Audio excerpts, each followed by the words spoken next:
distributed or co-located are still struggling to collaborate effectively. Sounds simple, right? And yet it's been crucial to company and team success and effectiveness for as long as we can remember. So why are we still struggling, and what can we do to improve how we are collaborating?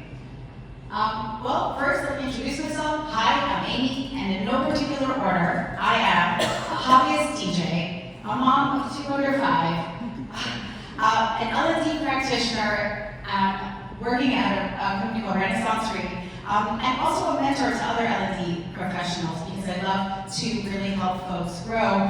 And as part of that, I built a workshop a few years ago about something I'm super passionate about that I hope to pique your interest about and have you talk more about later. That is something called virtual distance and how it is negatively affecting how we collaborate. I got sucked into the rabbit hole of this concept through an article in Harvard Business Review by someone called Karen Sobel-Lejeski. She wrote this article, "The Subtle Ways That Our Screens Are Pushing Us Apart." But first, a little story. There was a researcher who was talking to a U.S. Navy admiral who was in charge of a fleet of aircraft carriers and asked him how it felt collaborating over smart devices and emails. And he said, "I would never send a rookie pilot to land a plane in the middle of the night, in the middle of the ocean, with a new moon, even if they have all the tools available to them. You cannot see your hand in front of your face. You have no depth perception." And that is what he likened communicating and collaborating through screens to. That researcher is Karen Sobel-Lejeski, and she studied thousands of global organizations over the years and found that several factors were in fact contributing to these collaboration conundrums. Lots of alliteration here. And those were physical distance, operational distance, and affinity distance. But collectively, those make up this concept of virtual distance. That is this sense of psychological and emotional detachment that begins to grow little by little and unconsciously when most of our encounters and experiences are mediated by screens or smart devices. Okay, so let's unpack that. Physical distance, we know it. We experience that. We have geographic location for our global teams. Okay, we get that. But she found that co-located teams were struggling just as much as these physically distanced teams. But that was one aspect, sure.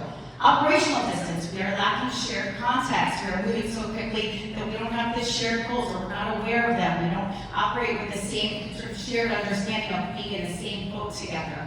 And finally, affinity distance. This, in fact, was the thing that contributed the most to folks having these collaboration conundrums.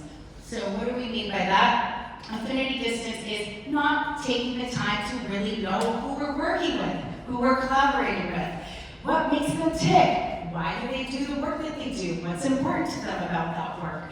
So she found that, in fact, these distances collectively reduced innovative behaviors, reduced trust, reduced project success and organizational commitment and satisfaction. So there is a business case for doing something about this. So what do we do about it? Well, for leaders, of course, we can start with acknowledging that there's this phenomenon of virtual distance and be intentional about solving for it.